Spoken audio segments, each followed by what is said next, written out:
Right now on Jamaica News Page tonight, a gunfire erupts in St. Mary, leaving one man dead and two others wounded in the Three Hills community. What investigators are now revealing about the alleged gunman and the circumstances leading up to the deadly incident. Also tonight, a manhunt is now underway in Westmoreland after a 58-year-old man was badly beaten. We're tracking the latest developments. And because especially since the war between the United States of America and Iran, every Thursday you see the price of fuel going up and up and up. more concern over rising fuel prices in Jamaica as opposition energy spokesman Philip Palwell calls on the government to cap oil prices amid escalating global tensions involving the United States and Iran. Plus, there's good news tonight. Former Prime Minister, the Most Honorable Portia Simpson Miller, receives a major national recognition. And there's more good news tonight. Volunteers in Manchester come together to help an elderly man rebuild and recover months after Hurricane Melissa damaged his home. Welcome or welcome back to Jamaica News Page tonight, news that keeps you connected to what's happening across Jamaica, and we're powered by viewers just like you. Please click subscribe and tap the notification bell to stay connected. Thank you for joining us, Linda Clark. Jamaica News Page tonight starts right now.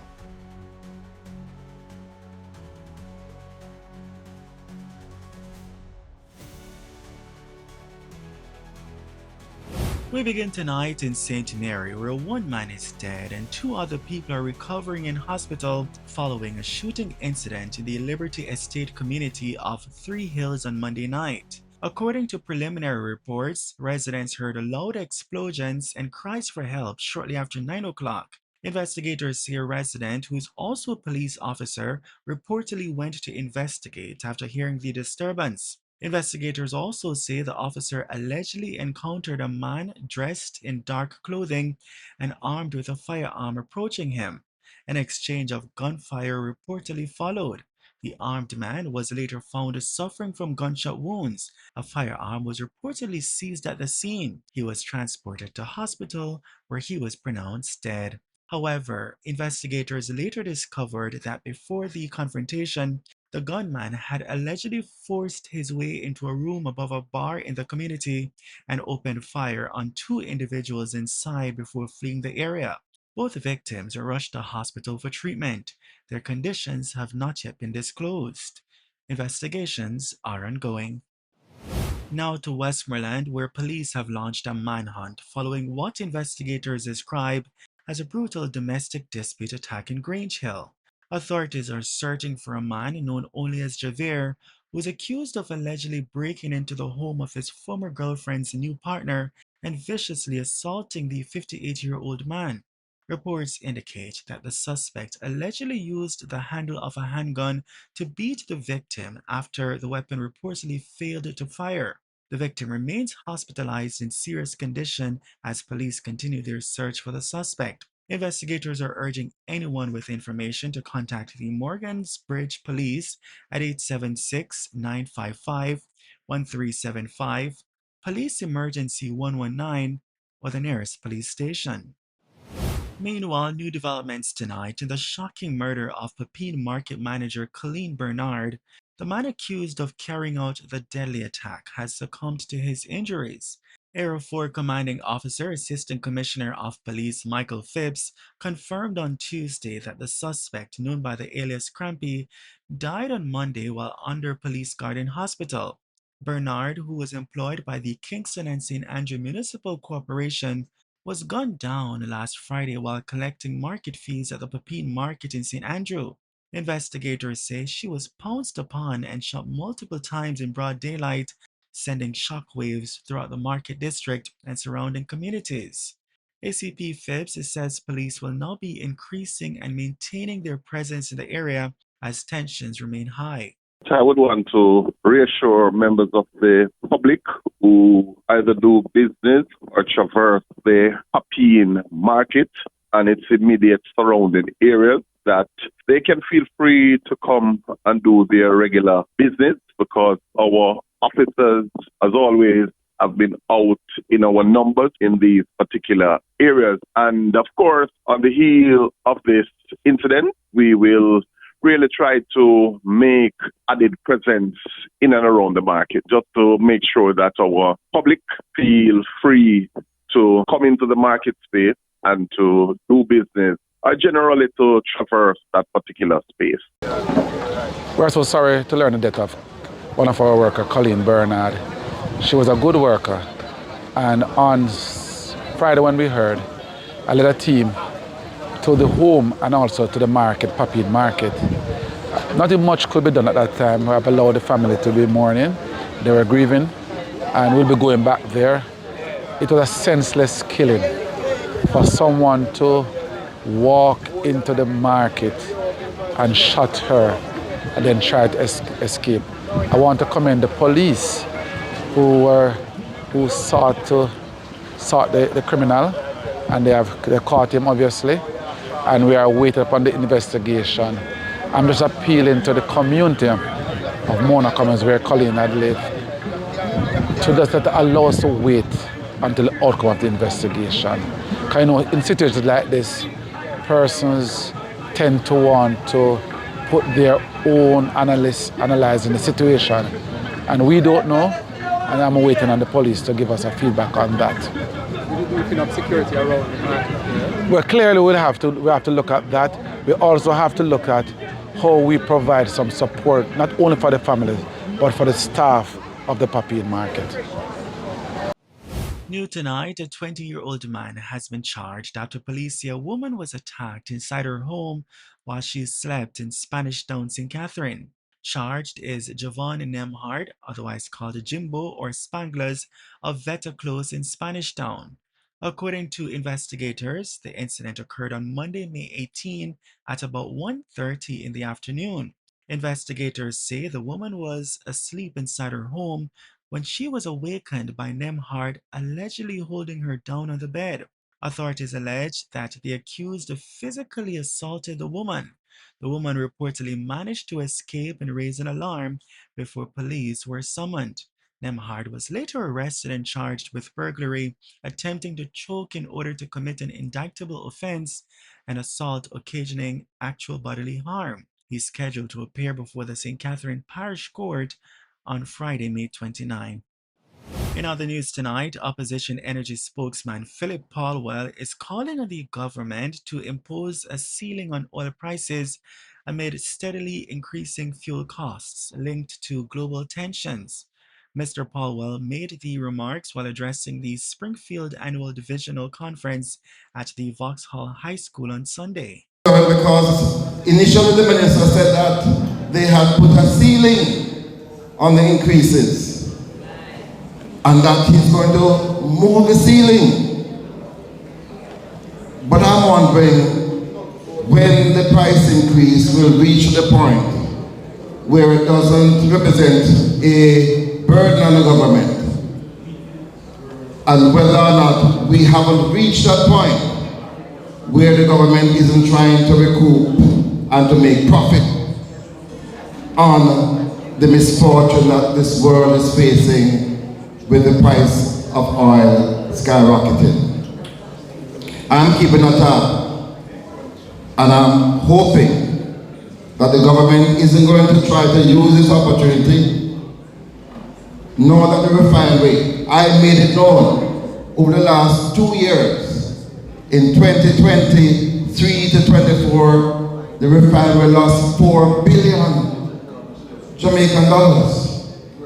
Last year, it lost another $4 billion. And this year, without the Iran crisis, was going to lose money again. And this has nothing to do with any world oil crisis. It has to do with an inefficient government that has mismanaged Petrojam. And this mismanagement has been going on for years, and more so now. Petrojam is an institution that I fought to keep. There was a time when the IMF wanted us to close Petrojam. And I was one of those who was adamant that Petrojam is necessary to ensure that our energy security was secure. And we're seeing it now because Petrojam as a refinery saves the country billions of dollars. Because right here in Jamaica, we are able to process crude oil into a number of products. If we had to buy those finished products from overseas, you'd be paying that much more in foreign exchange. If it weren't for Petrojam, today our energy prices would have been much more. And the government has failed Petrojam by not ensuring that some of the plans that we had to upgrade the refinery, to make it more efficient, to expand the refinery so that we can produce more of the things that we need. All of those plans were in place and the government has failed to implement them, and that's the reason why, because of imports, Petrojam has lost so much money. The government has not yet publicly responded to the latest remarks. Meanwhile, the People's National Party is welcoming the government's decision to name the new Western Children and Adolescent Hospital located in St. James in honor of former Prime Minister, the Most Honorable Portia Simpson Miller. Prime Minister Dr. Andrew Holness made the announcement during a rededication ceremony for a Ministry of Labor building named in Mrs. Simpson Miller's honor. But I want to give an assurance that the Western Children's Hospital, which Portia Simpson Miller went to China, negotiated with the government of China, came back to Jamaica and announced it, that it is only proper. And there was never any other intention. I see some campaign going on all over the place. You know, we are a country that everyone likes to campaign about something. That's fine. That's fine. Not arguing about that. But, you know, governments can't always say everything up front all at once. You have to wait until appropriate timing and so forth. So sometimes our timing may not coincide with other timelines and ambitions and issues. So whatever it is, it was always the intent, and I had expressed that directly to the family, and internally we had also discussed it. And I may even have said it in passing in interviews, which probably was not picked up at the time, that the hospital should be named. It is only the right thing to do. It's appropriate that it should be named in her honor, and it will be done. The 220-bed facility, now under construction on the Corner Regional Hospital compound in Montego Bay, is expected to become the first hospital of its kind in the English-speaking Caribbean. The PNP says the naming of the hospital is an important act of national recognition for Jamaica's first female prime minister. And finally tonight, there's more good news from Manchester, where volunteers are coming together to help an elderly hurricane survivor rebuild his life ahead of the 2026 Atlantic hurricane season. 82-year-old Jocelyn Chronicle says he is filled with gratitude after volunteers reconstructed and improved his home, which was severely damaged during Hurricane Melissa in October 2025. Chronicle's stroke survivor recalled the terrifying experience of floodwaters rushing into his house during the Category 5 hurricane. He says, "God kept me because the water came and I was on the bed and I saw the water come straight in and come on the veranda and come straight in around to the back door and go into the bathroom. I couldn't step down onto the bed. The water eventually ran out before I could come out." End quote. He adds, "I had 4 strokes and the doctor said he can't believe I'm still alive." End quote. Volunteers led by Deputy Mayor of Mandeville, Councillor Rohan Kennedy, helped repair the roof and ceiling, replace doors and windows, and repaint sections of the home. Chronicle says he's giving thanks and respect to everyone who stepped forward to help him rebuild. Councillor Kennedy says the effort is part of wider hurricane preparedness activities taking place across Manchester ahead of the start of the Atlantic hurricane season. He says drains are being cleaned, shelter is repaired, and additional flood mitigation work is now underway in vulnerable communities. Mr. Chronicle, congratulations on your renovated home. And that's the news on Jamaica News Page tonight, news that keeps you connected to what's happening across Jamaica, and we're powered by viewers just like you. Please leave a comment so we can welcome you with a shout out. Thank you for joining us, Linda Clark, and also thank you for watching Jamaica News Page tonight. We'll see you in the comments, and be sure to like, share, and join us again for more news. From all of us here, good night.